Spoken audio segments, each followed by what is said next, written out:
$6,000,000บลบาโตผ้า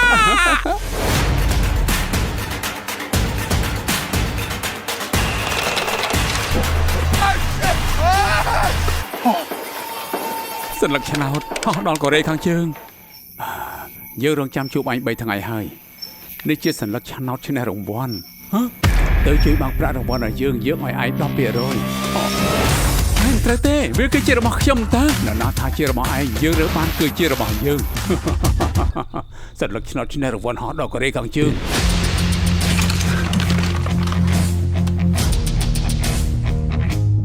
80-20គឺ70-30ចប់ការចរចាហើយនេះស្អីនឹងសម្រាប់តែ50-50ខាងជើងប្រកល់សន្លឹកឆ្នោតហើយខាងត្បូងត្រូវតែដកប្រាក់ដល់រំណាប្រាក់បន្តដល់ដៃខាងជើងភាគីទាំងពីរត្រូវបន្តបដូរទីតាំងទីហ៊ានមកខាងម្នាក់ជារបស់ពួកខ្ញុំគឺយើងបានមកកប់អត់ទេជារបស់ពួកខាងជើងក្រាបចូលទៅ